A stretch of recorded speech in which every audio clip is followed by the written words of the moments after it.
हरि ओम नमस्कारः। आचार्य द्वितीय खंडस्य साहित्य चतुर्थ प्रश्नपत्रे विशेष कवि माघे यह प्रतिपाद्य विषय है आसीत् शिशुपाल वधस्य महाकाव्यत्वम्। विश्वनाथोक्त महाकाव्य लक्षण दृष्ट्या अत्र चत्वारः बिन्दवः चर्चिता सन्ति पूर्वं।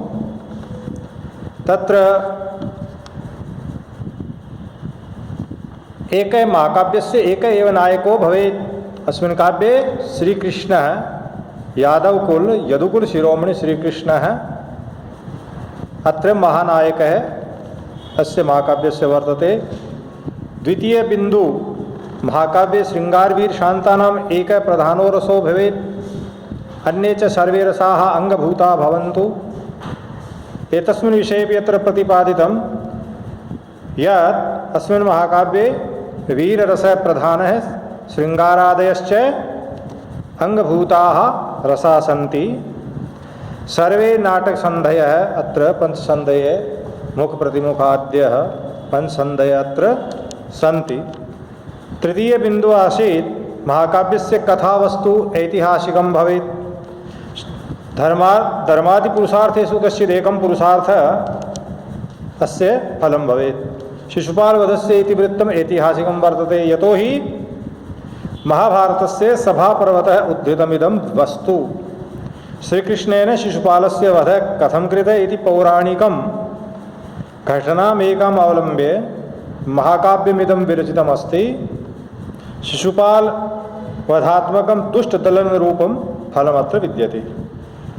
चतुर्थ बिन्दुस्य आसीत् महाकाव्यस्य आदौ त्रिविधेषु मंगलाचरणेषु किमपि एकम् आश्रित्य मंगलम् आचरेत् तर्हि अस्मिन् पद्ये श्रीशब्दात् काव्यस्य आरम्भः भवति। तत्र श्रीकृष्णस्य नारददर्शनरूपं वस्तु आदौ श्रीशब्दप्रयोगपूर्वकं निर्दिशन् कथाम् उक्षितपतिः। अनेन स्पष्टीभवति यत् ग्रन्थारम्भे वस्तु निर्देशात्मकं मंगलाचरणमस्ति। प्रथमे सर्गे एव नारद श्रीकृष्ण संवादेन दुर्जन निंदा सज्जन प्रशंसा च विद्यते, यतोहि महाकाव्य लक्षणे इदं कथितम् अत्र क्वचित् निंदा खलादीनां सज्जनानां च कीर्तनम् इत्यादि तस्य पालनम् अपि अत्र अभूत्। पंचमः बिन्दुः अत्र अस्ति महाकाव्ये नातिदीर्घाः नातिस्वल्पाः अष्टादश सर्गाः भवेयुः। अष्टाधिकाः सर्गाः भवेयुः, यतोहि विश्वनाथः प्रोक्तवान् नातिस्वल्पा नातिदीर्घा सर्गा अष्टाधिका इह। 8 से अधिक यहाँ सर्ग होने चाहिए, किंतु अस्मिन् महाकाव्ये 20 सर्गाः सन्ति। प्रत्येकं सर्गे एकमेव छन्दः भवेत्, परं सर्गान्ते छन्दसः परिवर्तनं भवेत्। कदाचित् तु सर्गे नाना छन्दांसि भवेयुः। सर्गान्ते भावी सर्गस्य कथायाः निर्देशोऽपि भवेत्। एषः निर्देशः वर्तते विश्वनाथस्य, किन्तु शिशुपालवधे किम् अस्य निर्देशस्य पालनं भवति इति चेत् शिशुपालवध महाकाव्ये 20 सर्गाः सन्ति। तस्मिन्नपि 50 न्यूनाः 100 श्लोकाः न सन्ति, यानी 50 से कम नहीं है और 150 से अधिक नहीं है। प्रत्येकं सर्गे एकमेव मुख्यं छन्दः वर्तते। केवलं चतुर्थे सर्गे विविधानि छन्दांसि प्रयुक्तानि सन्ति महाकविना।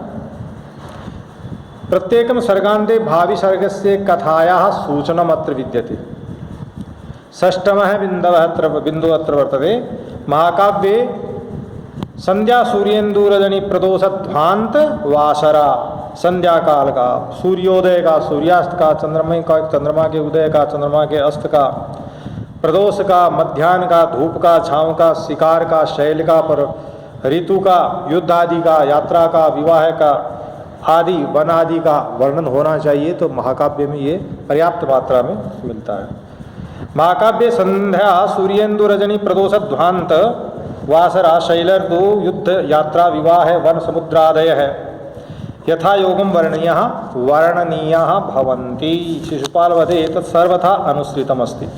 यथा तृतीय सर्गे द्वारिकापुर्याः समुद्रस्य च वर्णनम, चतुर्थ सर्गे रजतपर्वतस्य वर्णनम, पंचमे श्रीकृष्णस्य सैन्य शिविरवर्णनम, षष्ठे सर्गे सन्नाम ऋतूनां वर्णनम, सप्तमे उपवन वर्णनम, अष्टमे जल क्रीडा वर्णनम, नवमे सूर्यास्त चंद्रादयोर वर्णनम, दशमे मधुपानस्य रति क्रीडायाश्च वर्णनम, एकादशे सर्गे प्रभात वर्णनम, द्वादश सर्गे सैन्य प्रस्थान वर्णनम, यमुना वर्णनम, अष्टादश सर्गे नवदशे च युद्ध वर्णनम कृतमस्ति। एवं शिशुपाल वधे महाकाव्ये विविधानि वर्णनानि कृतानि सन्ति। अगला बिंदु है महाकाव्यस्य नामकरणम कवे नायकस्य अथवा प्रतिनायकस्य वर्णनीयस्य चरितस्य वा नामना क्रियते। शिशुपाल वध का नाम किस पर है? इनमें से कवि पर है, नायक पर है अथवा प्रतिनायक पर है। तो शिशुपाल वध महाकाव्यस्य नामोपि वर्णनीयां घटनाम अवलंब्य शिशुपाल वधम इति कृतमस्ति। केचन विद्वांसः महाकवे नामना इदं माघ काव्यमिति अपि कथयन्ति। एवं महाकाव्य लक्षणानुसारं शिशुपाल वधमेकं सर्वांगपूर्णं महाकाव्यं वक्तुं शक्यते। एतदीये महाकाव्ये कालिदासीयं सौन्दर्यं भारवेरर्थ गौरवं भट्टेश्च व्याकरण पाटवं चेति एकत्र दृश्यते। माघ की यहाँ इस काव्य में कालिदास का सौंदर्य है, भारवी का अर्थ गौरव है, और भट्टी का, महाकवि जो भट्टी हैं उनका व्याकरण विषयक जो पटुता है वो भी यहाँ एकत्र तीनों चीज़ें देखने को मिलती हैं। माधुर्यों च प्रसादानां गुणानां संतुलितम सामंजस्यम अस्मिन् महाकाव्य दृश्यते। भारवीणा या अलंकृतिना शैलिना काव्य मार्गे प्रारब्धा सा अत्र चरमोत्कर्षोपगता इवा भाति। तदनुसारम अत्र नवनवानाम अलंकाराणाम छंदसां च प्रयोगो दृश्यते। प्रकृतेः विविधानि रूपाणि अन्यत्र सजीवतया चित्रितानि सन्ति। अत्र सरित समुद्र वन वृक्ष पर्वत मेघ सूर्योदय सूर्यास्त चंद्रोदय ऋतुजल क्रीडादीनां प्राकृतिक दृश्यानां वर्णनम अतीव स्वाभाविकं रुचिरं च अस्ति। तथा ही प्राच्यां दिशि उदयंतम सहस्ररश्मिं वर्णन कथयति। ये वर्णन शैली भी इनकी बहुत ही सुंदर है, जो कि वितत पृथुवरत्रा तुल्य रूपैर्मयूखै कलश इव गरियन। ये पहले भी बताया गया है कि किस प्रकार दिशा रूपी नायिकाएं जो हैं वो समुद्र में से उस कलश को बाहर निकाल रही, स्वर्ण कलश जो है उसको।